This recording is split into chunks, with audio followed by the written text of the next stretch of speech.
राधे राधे, हरे कृष्णा। आज बात करेंगे भगवत गीता में अध्याय 3 के पहले श्लोक की, जो कि इस प्रकार है।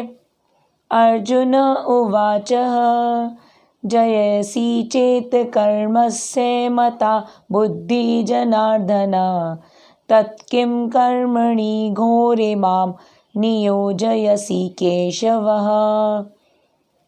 अर्थात अर्जुन ने कहा, हे जनार्दन, यदि आप बुद्धि को कर्म से श्रेष्ठ मानते हैं तब फिर आप मुझे इस भीषण युद्ध में भाग लेने के लिए क्यों कह रहे हैं। अर्जुन अध्याय 2 की चर्चा के बाद और भी ज़्यादा भ्रमित हो जाते हैं और सोचते हैं कि कर्म योग और बुद्धि योग या ज्ञान योग दो अलग अलग बातें हैं, जो कि कृष्ण मुझे युद्ध करने के लिए क्यों कह रहे हैं।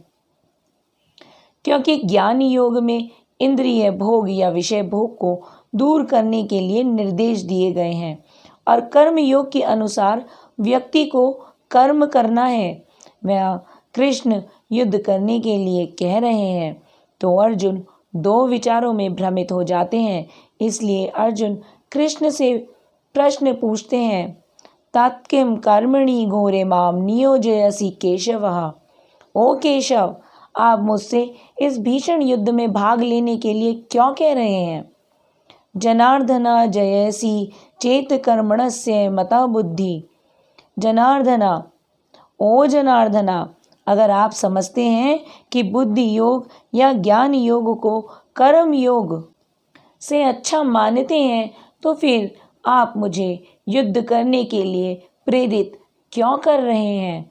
श्री भगवान कृष्ण ने पिछले अध्याय में अपने घनिष्ठ मित्र अर्जुन को संसार के शोक सागर से उभरने के उद्देश्य से आत्मा के स्वरूप का विषाद वर्णन किया है और आत्म साक्षात्कार के जिस मार्ग की संस्तुति की है वह है बुद्धि योग या कृष्ण भावनामृत। कभी कभी कृष्ण भावनामृत को भूल से जड़ता समझ लिया जाता है और ऐसी भ्रांत धारणा वाले मनुष्य भगवान कृष्ण के नाम जाप द्वारा पूर्णता कृष्ण भावना भवित होने के लिए प्राय एकांत स्थान में चला जाता है, किंतु कृष्ण भावना व्रत दर्शन में प्रशिक्षित हुए बिना एकांत स्थान में कृष्ण के नाम जाप करना ठीक नहीं है। इससे अबोध जनता से केवल सस्ती प्रशंसा ही प्राप्त हो सकती है।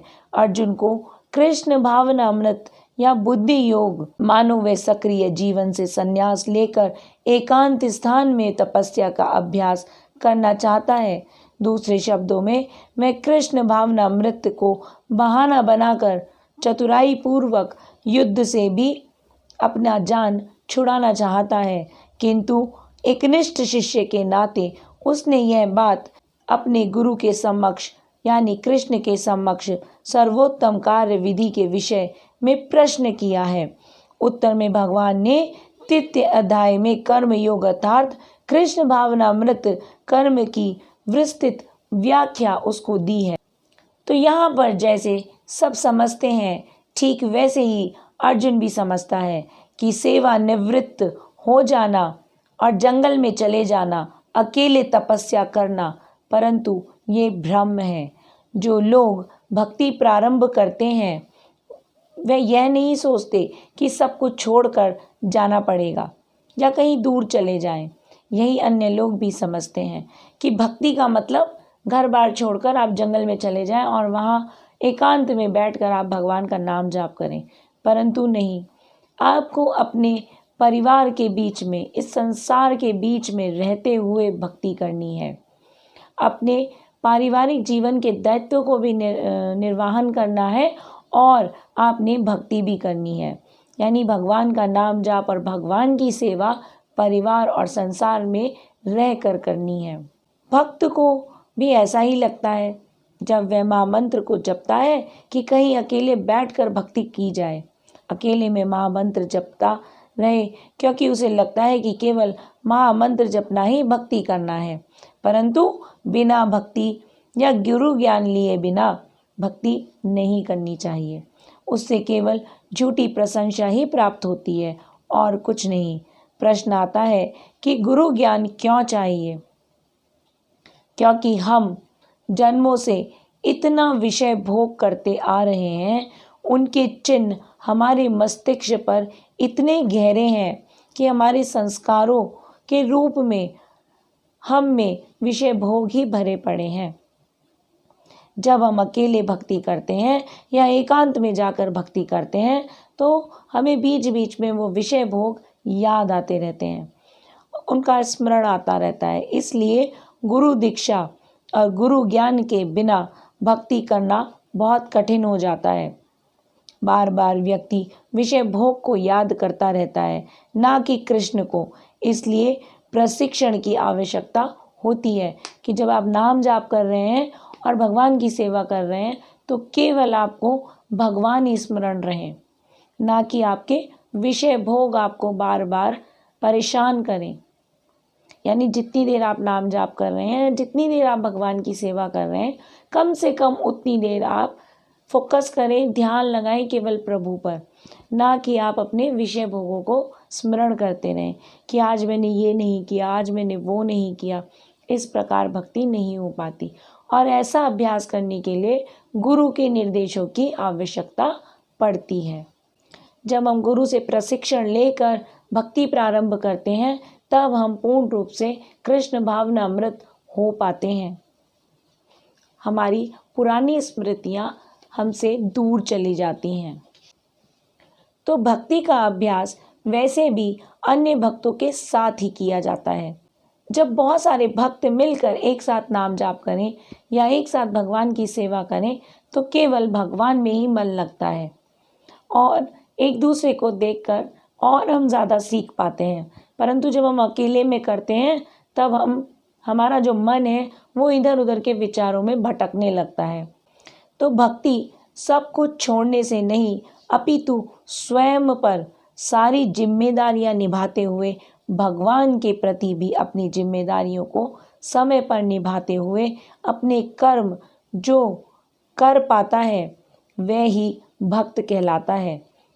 तो कृष्ण कहते हैं भगवत गीता में कि कर्मों को समय पर पूरा करना ही कर्म योग है। और अर्जुन का जो प्रश्न है उसे ध्यान से देखें। अर्जुन कहते हैं ओ जनार्दन, ओ केशवा, ओ जनार्दन। जना अर्धन, जना यानी जन लोग और अर्धन अर्थात दुख। जना अर्थात अपने लोगों को तो अर्जुन कहते हैं आप ऐसा कैसे बोल सकते हैं जिससे आपके अपने को दुख मिल रहा है। वह स्वयं की बात करता है कि आप तो मुझे दुख देने की बात कर रहे हैं कि युद्ध में जाओ और युद्ध कर। फिर वो केशव कहता है, केशव अर्थात के यानी ब्रह्मा और शैव यानी शिव। तो ब्रह्मा और शिव दोनों आप चलाते हैं, नियंत्रण करते हैं ब्रह्मा और शिव को, तो फिर मैं आपकी बात कैसे न मानूं। इसलिए आप मुझे साफ साफ बताएं कि मैं क्या करूं।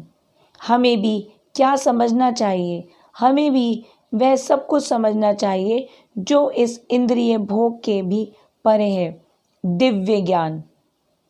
और जब जहाँ समझ ना आए तो अपने आध्यात्मिक गुरु से समझने की कोशिश करनी चाहिए।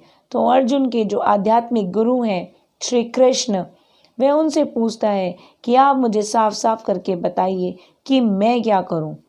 कृष्ण जो सबसे दयालु हैं, जो जगत गुरु हैं, वह अर्जुन को क्या और क्यों करना चाहिए इस अध्याय 3 के अन्य श्लोकों में धीरे धीरे समझाते हैं। इसी के साथ राधे राधे, हरे कृष्ण, हरि बोल।